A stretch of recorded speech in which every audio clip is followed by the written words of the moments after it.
This Youth Bill of Rights is a victory for this community. It is a victory because by signing this bill today, the youth and adults of our community have broken the common stigmas regarding youth. It is a victory much like the many victories this very ship has seen. A battleship that fought for freedom and democracy today witnesses yet another victory. A victory rooted in the belief that youth can make a difference. This ship is all too familiar with that fact that youth can make a difference. Because this very ship, the U.S.S. Massachusetts, was doomed to become scrap metal. However, it was saved by school children who raised money through a penny collection. They raised enough money to bring the battleship to Fall River, Massachusetts. Therefore, today marks another victory and another day that youth express their voice and their choice and their ability to make a difference. This bill serves as a guarantee and includes 5 articles very similar to America's Promise. This bill means so much for this community. To its youth, it is the doorway to making changes in this community. For others, it will be a memento and testament to the ability of our youth. And to the leaders of today and to the leaders of tomorrow, it will serve as a bind between adults and youth. But for all of us, this document will always serve as a symbol of the undying spirit of freedom that we as Americans enjoy. It will forever be our Youth Bill of Rights. I leave all of you with this challenge. Honor this bill and bring youth and adults together to work on all common goals. Because together, we, all of us, will make a healthier, safer, friendlier, and better community. Thank you very much.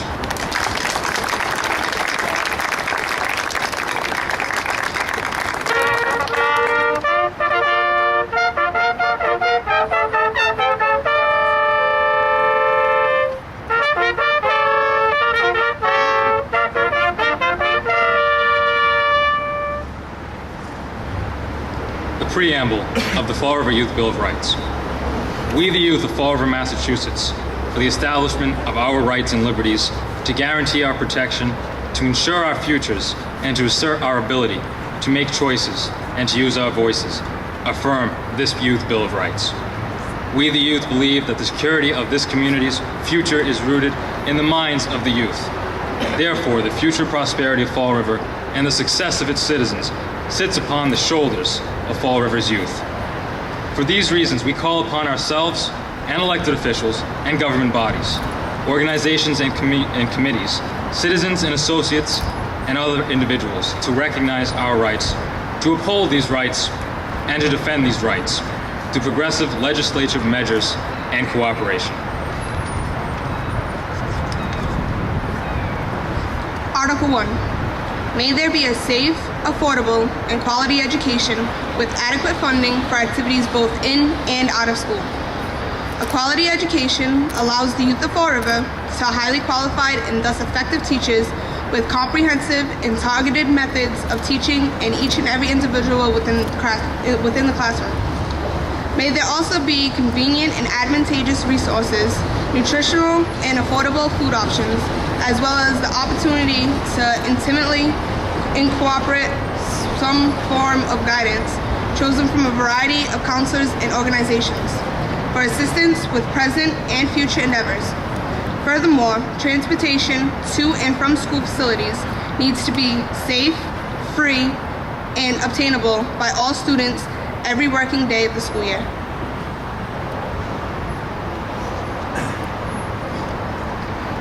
Article 2. Youth should have a clean, green, healthy, welcoming, affordable, and safe environment in which we may grow and develop. This positive environment may only be achieved and shall be achieved by unified cooperation of the community as a whole. Once obtained, it is hoped that by its format, the environment described will become ever improving.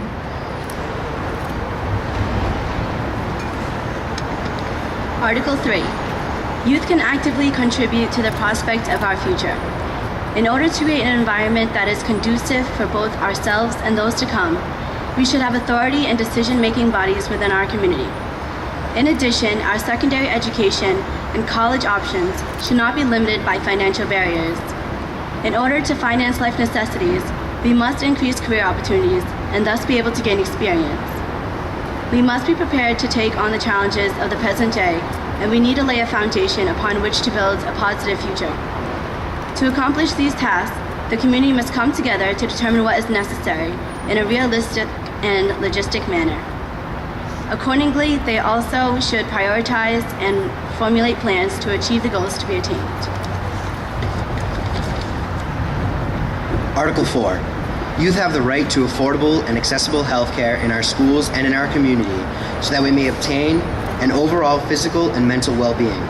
Furthermore, we have the right to appropriate and immediate treatment of illness and/or injury without discrimination and with respect to privacy. Appropriate and immediate treatment shall not be withheld due to race, color, or gender, and all treatment shall remain confidential.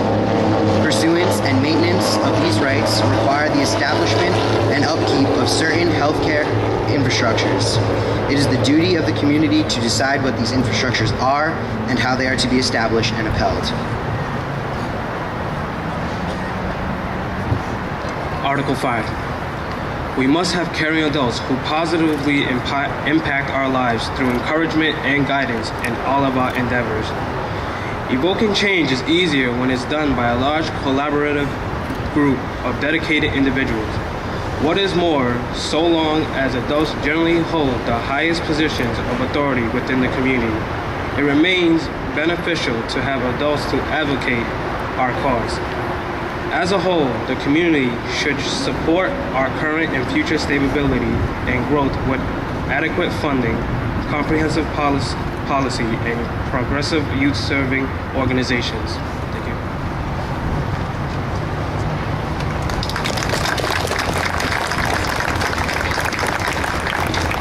That is the Fall River Youth Bill of Rights. We're now going to have the signing process, and I'd like to call up our two co-advisors of Youth Voice, Jameson Souza and Christian McCluskey. These two gentlemen have helped us so much and worked so hard, and we appreciate all their support.